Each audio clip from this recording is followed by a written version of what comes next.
Maths news syllabus channel நேயர்கள் அனைவருக்கும் வணக்கம்.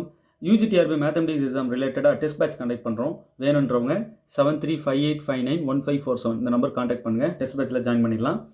சார் எங்களுக்கு வீடியோஸ் அனுப்புங்க, எல்லா வீடியோஸும் நான் பார்க்கணும் அப்படின்றவங்க ஃப்ரீயாகவே உங்களுக்கு எல்லா வீடியோஸும் சென்ட் பண்ணுறேன். யூஜிடிஆர்பி இது பிஜிடிஆர்பி போட்ட வீடியோவாக இருந்தாலும் அதை நீங்கள் பார்க்கணும், ஏன்னா சிலபஸில் இருக்குது.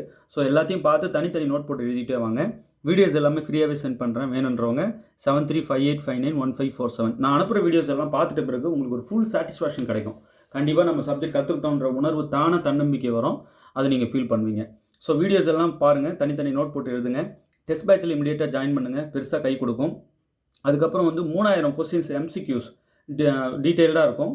யூஜிடிஆர்பின்னு பிரத்யேகமாக ரெடி பண்ணது, அது ரெடியாக இருக்குது. வேணுன்றவங்க இந்த நம்பர் காண்டாக்ட் பண்ணி நீங்கள் வாங்கிக்கலாம்.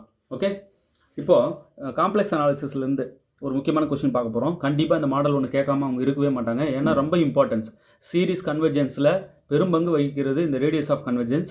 ஸோ இதை நம்ம கண்டிப்பாக பார்த்துக்கிறது ரொம்ப நல்லது. இது ரிலேட்டட் சீரிஸ் கன்வர்ஜென்ஸ் நிறைய ப்ராப்ளம் தொடர்ந்து வீடியோஸ் கொடுப்பேன். ஆல்ரெடி ரியல் அனாலிசிஸில் நிறைய வீடியோஸ் போட்டேன், போய் பாருங்கள். உங்களுக்கு நிறைய ஒரு ஃபுல் சாட்டிஸ்ஃபேக்ஷன் கிடைக்கும். வீடியோ பார்த்து முடிக்கும்போது ஓகே நம்ம சப்ஜெக்ட் நிறைய லேர்ன் பண்ணிட்டோன்ற தன்னம்பிக்கை தன்னுணர்வு தானாக வரும். ஓகே சரி, இப்போ the radius of convergence of the power series இதோடது என்னன்னு சொல்லிட்டு கேட்குறாங்க. இது ஒரு பவர் சீரிஸ் இல்லையா, இதோட ரேடியஸ் ஆஃப் கன்வர்ஜென்ஸ் என்னன்னு கேட்குறாங்க. முதல்ல கொடுத்துருக்கிற series n = 1 to infinity n factorial divided by n power n z power n. இது given series. இதை நான் இந்த ஜென்ரல் ஃபார்ம் பாருங்கள், n = 1 to infinity an z power n. இதோட நான் கம்பேர் பண்ணேன்னா எனக்கு an டேர்ம் இந்த முன்னாடி இருக்குது, இதுதான் இல்லையா. ஸோ an எனக்கு கிடச்சிருச்சு. an = n factorial divided by n power n, right. இப்போ ரேஷியோ டெஸ்ட்டுக்கு எனக்கு an+1 வேணும். ஸோ ரேஷியோ டெஸ்ட் யூஸ் பண்ணி போடலாம். வேறு எந்த டெஸ்ட்டு யூஸ் பண்ணி இதை போட முடியும், கமெண்ட்டில் சொல்லுங்கள் பார்க்கலாம். சரி, ரேடியஸ் ஆஃப் கன்வர்ஜென்ஸ் கண்டுபிடிக்க மொத்தம் எத்தனை டெஸ்ட் இருக்குது அது சொல்லுங்கள் பார்க்கலாம். ஒவ்வொன்றும் எலாபரேட்டாக உங்களுக்கு தெரியுமா, நல்லா எழுதி பார்த்துக்கோங்க. இதெல்லாம் ஸ்டடி மெட்டீரியல் நான் கொடுத்துருக்கேன். ஃபுல் செட்டு ஸ்டடி மெட்டீரியல் வேணுன்றவங்க தயவுசெய்து வாங்கி அது எல்லாத்தையும் page by page line by line படிங்க. ஏன்னா ஹெவி காம்படிஷன் நிலவிட்டு இருக்குது. நம்மகிட்ட சம்திங் ஸ்பெஷல் ஏதாவது இருந்தால் தான் வெற்றி பெற முடியும். ஸோ ஒரு வரி விடாமல் படிங்க, ஃபுல் செட்டு மெட்டீரியல் வாங்குங்க. அதெல்லாம் இது கொடுத்துருக்கேன், தெளிவாக இருக்கும் இதெல்லாம். சரிங்க, n+1 என்னென்னா இங்கே n-க்கு n+1 கொடுத்தீங்கன்னா அப்போ இங்கெல்லாம் n+1 ஆகிடும், ரைட். அப்போ n+1 factorial divided by n+1 power n+1, இதுதான் an+1. அதாவது nth டேர்ம் இது, n+1th டேர்ம் இப்படி தான் இருக்கும் இல்லையா. ஓகே சரிங்க, இப்போ an டிவைடட் பை an+1 என்னென்னு பார்க்குறேன்.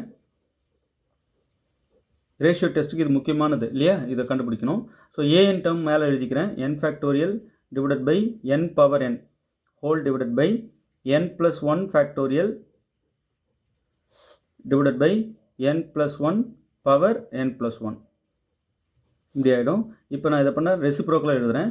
இப்போ நியூமரேட்டரில் இருக்கிற n factorial divided by n power n அது அப்படியே இருக்கட்டும். இன்ட்டு போட்டு இதை தலைகீழாக எழுதுகிறேன், அவ்வளோதான். ரெசிப்ரோக்கலாக எழுத போகிறேன். இந்த டேர்ம் மேலே போயிடும் நியூமரேட்டருக்கு, இது கீழே வந்துடும். அப்போது n+1 power n+1 divided by n+1 factorial, right. ரொம்ப முக்கியமானது இது. இப்போ இங்கே பாருங்கள், இந்த n factorial அப்படியே இருக்கட்டும், divided by இந்த n power n அப்படியே இருக்கட்டும், இன்ட்டு இந்த n+1 பவர் n+1 இருக்கு இல்லையா, இதை நான் என்ன செய்கிறேன், n+1 power n into n+1 இப்படி பிரிச்சுக்கலாம் இல்லையா. இங்கே பவர் 1 இருக்குது, இங்கே n இருக்குது. ரெண்டு டேர்ம் மல்டிப்ளை ஆகும்போது பவர் 2 ஆட் ஆகிடும் இல்லையா. ஸோ இதை இப்படி பிரித்து எழுதிக்கலாம். டிவைடட் பை n+1 ஃபேக்டோரியல் எப்படி எழுதலாம், n+1 இன்ட்டு n ஃபேக்டோரியல்னு எழுதிக்கலாம் இல்லையா. இதை நம்ம இப்படி எழுதிக்கலாம். சரிங்க, இப்போது இங்கே ரெண்டு விஷயம் சொல்லியிருக்கேன். இங்கே பாருங்கள், n+1 பவர் n+1 இப்படி இருக்குன்னா இதை நான் n+1 power n into n+1 இப்படி பிரித்து இது, ஏன்னா பவர் 1 இருக்குது. ஸோ ரெண்டுத்தும் பேஸ் சேமாக இருந்தால் 1 எடுத்துகிட்டு பவர் ஆட் பண்ணிக்கலாம். இதை நான் இங்கே பண்ணியிருக்கேன். ரெண்டாவது n+1 ஃபேக்டோரியல் இருக்கு இல்லையா, அதை எப்படி எழுதிக்கலாம், n+1 இன்ட்டு எந்த இடத்துல ஃபேக்டோரியல் தேவையோ அங்கே போட்டு அப்படியே நிறுத்திக்கலாம் இல்லையா. நான் n+1க்கு விட்டு அடுத்து n-ல நிறுத்திடுறேன். So n+1 into n factorial அதுதான் இங்கே நான் எழுதியிருக்கேன். ஓகே, ஏன் சார் இது மாதிரி எழுதுனீங்க. இப்போ இங்கே பாருங்கள், n+1 ஒரு டேர்ம் கட் பண்ணிக்கலாம், n ஃபேக்டோரியல் டேர்மும் கட் பண்ணிக்கலாம்.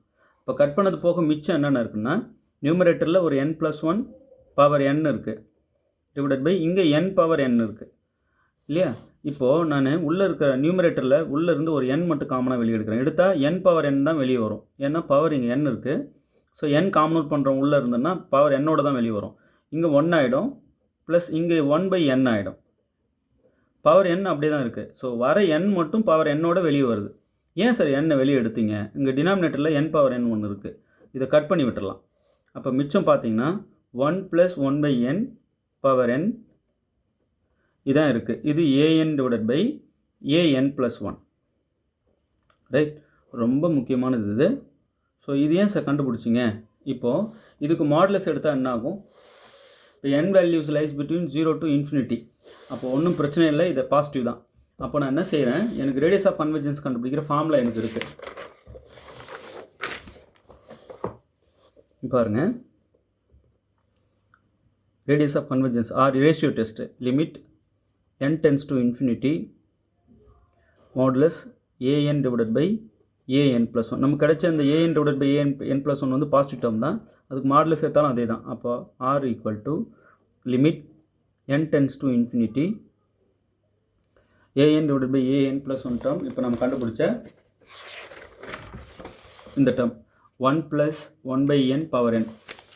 ஸோ இதை நான் அப்படியே அங்கே போடுறேன். 1 + 1/n பவர் n. இதுக்கு மாடுலஸ் எடுத்தால் இதே தான், ரைட்? அப்படியே டைரெக்டாக போட்டேன். நீங்கள் ஒரு ஸ்டெப் மாடுலஸ் போட்டு கூட அடுத்த ஸ்டெப்பில் மாடுலஸ் ரிமூவ் பண்ணிங்க வேணும்னா. So r = limit n tends to infinity 1 + 1/n power n, right? Okay, இது limit n tends to infinity 1 + 1/n power n ஓட வேல்யூ என்ன? இதுக்கு e, ரைட்? எப்படி? இந்த லிமிட் n tends to infinity 1 + 1/n power n இது ஈக்குவல் டு e. இதுக்கு proof இருக்குது, ரைட்? இப்போது நம்ம இந்த 12th ஸ்டாண்டர்ட் புக்கில் இந்த மாதிரி நிறைய லிமிட்டு 11th கொடுத்துருக்காங்க. 11th ஸ்டாண்டர்ட் புக்கில் லிமிட்ஸ் அண்ட் கண்டினியூட்டி சாப்டரில் பாருங்கள், ரிசல்ட்ஸ் நிறையா இருக்கும். அதில் ஒன் ஆஃப் த முக்கியமான ரிசல்ட் இது. நிறைய ஒரு 7-8 ரிசல்ட் இருக்கும் 11th. 12th இதுக்கு ப்ரூஃபே இருக்குது. இதோட ப்ரூஃப் 5 மார்க் கொஷின். இது வந்து ரொம்ப இம்பார்ட்டன்ட் ஒன்று.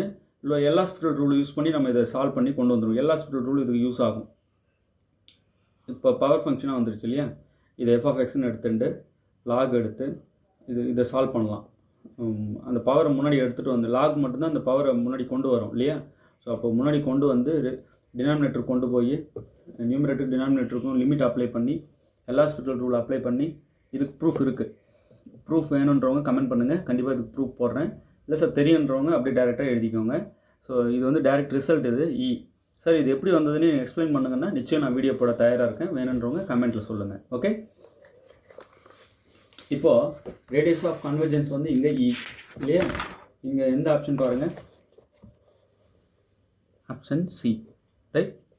ஸோ an எழுதிக்கிறீங்க, an+1 கண்டுபிடிக்கிறீங்க, ரெண்டுக்கும் ரேஷியோ பார்க்குறீங்க. ஜஸ்ட் இது சிம்பிளிஃபிகேஷன், நார்மல் சிம்பிளிஃபிகேஷன் தான். அது an/an+1 கிடச்சிரும். இதுக்கு மாடுலஸ் எடுத்தால் இதே தான். இதுக்கு மாடுலஸ் எடுத்தால் இதே தான். ஏன் கமெண்ட்டில் சொல்லுங்கள். இப்போ என்ன செய்கிறோம், அப்படியே கொண்டு வந்து பார்த்தா ரிசல்ட்டே கிடைக்குது. அந்த ரிசல்ட் படி பார்த்தா இதோட வேல்யூ இ, ரைட்? ஸோ தொடர்ந்து நோட் பண்ணிகிட்டே வாங்க. இது தனியாக காம்ப்ளெக்ஸ் அனாலிசிஸ் நோட் போட்டுக்கோங்க. நிறைய ப்ராப்ளம்ஸ் தொடர்ந்து கொடுத்துட்டே வர போகிறேன். பெரிய யூஸ்ஃபுல்லாக இருக்கும். சார் இதையும் தாண்டி நிறைய இன்னும் டஃப்பாக நிறைய கொடுங்க. நிறைய கொடுத்துட்டேன் ஆல்ரெடி. எக்கச்சக்கமான வீடியோ இருக்குது ப்ளேலிஸ்ட்டில். அதெல்லாம் பாருங்கள், பொறுமையாக பாருங்கள்.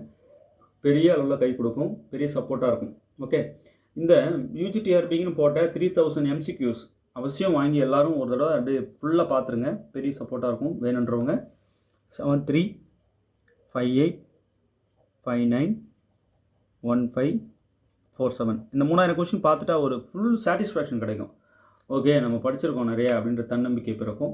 வீடியோஸ் ரெகுலராக பாருங்கள். அதுவும் உங்களுக்கு நிறைய டிப்ஸ் கொடுப்பேன். அங்கங்கே நிறைய சின்ன சின்ன விஷயங்கள் கூட்டிக்கிட்டே சொல்வேன். அது உங்களை சேஃப் ஜோன் கூப்பிட்டு வரும். எப்பவுமே நம்ம எப்படி தேர்வுக்கு போகணும், நிறைய கற்றுக்கிட்ட கான்செப்ட் எல்லாம் மனசில் வச்சுக்கிட்டு அப்படியே தேர்வில் போய் உட்காந்து அவங்க கேட்குற கொஷினுக்கு நம்மகிட்ட இருக்கிற கான்செப்டை அப்ளை பண்ணி நிறைய நம்மகிட்ட கான்செப்ட்ஸ், நம்ம மேத்தமெட்டிக்கல் கான்செப்ட்ஸ் படிச்சிருப்போம். அப்படி படிச்சிருக்கிற நிறைய மேத்தமெட்டிக்கல் கான்செப்டை உள்ளே வச்சுக்கிட்டு போயிட்டு அந்த கேட்குற ப்ராப்ளமுக்கு எது சூட்டபிளாகுமோ அதை போட்டு அப்ளை பண்ணி ஆன்சர் பிடிக்கிறோம். அவ்வளோதான். இதுதான் மேக்ஸில் இருக்கிற விஷயம். ஸோ ஸோ நீங்கள் எல்லா ரிசல்ட்டும் நீங்கள் புரிஞ்சு படிக்கணும். வெறும் மனப்பாடம் பண்ணியிருப்பாங்க, அப்படி படிக்கக்கூடாது. ரிசல்ட்டே புரிஞ்சிருக்கணும் உங்களுக்கு. ஓ இதனால் இது அப்படின்னு தெளிவாக எதனால் இதுன்னு சொல்லி ப்ரூவ் பண்ணியிருப்பாங்க இல்லையா? ஓ இதனால தான் இது ப்ரூஃப் கொண்டு வந்திருக்காங்க அப்படின்றதும், இதோட ப்ரூஃப் என்னன்னு தெரிஞ்சதுன்னா இன்னும் ரொம்ப நல்லது. இப்போது ஒரு கொஷின் இருக்குது, அந்த ஒரு ஸ்டேட்மெண்ட் இருக்குது, அந்த ஸ்டேட்மெண்ட்டுக்கான ப்ரூஃபும் நம்மக்கிட்ட இருக்குது. அந்த ப்ரூஃபை எலாபரேட்டாக படிக்கிறது நல்லது, டவுட்டே இல்லை, நல்லது. ஆனால் அட்லீஸ்ட் கொஷினாவது என்ன எதனால் எது அப்படின்னு ப்ரூஃப் பண்ண சொல்லுவாங்க இல்லையா? அது ஓ இப்படி இருந்தால் இப்படி போல் அப்படின்ற அந்த ஸ்டேட்மெண்ட்டாவது புரிதல் இருக்கணுன்றேன். ஸ்டேட்மெண்ட்டே புரிதல் இல்லாமல் மனப்பாடம் பண்ணக்கூடாது. ஸ்டேட்மெண்ட் புரிதலோட எல்லா தியரம், ஸ்டேட்மெண்ட்டு, ரிசல்ட்டு, டெஃபினிஷன்ஸ் எல்லாத்தையும் நல்லா படித்து மைண்டில் வச்சுக்கிட்டு அதுக்கப்புறம் போய் ப்ராப்ளம் அப்ரோச் பண்ணுங்கள். உங்களுக்கு பெரிய சப்போர்ட்டாக இருக்கும். ஓகே, டெஸ்ட் பேட்சில் ஜாயின் பண்ணுங்கள். தேர்வில் வெற்றி பெற வாழ்த்துக்கள். தேங்க்யூ.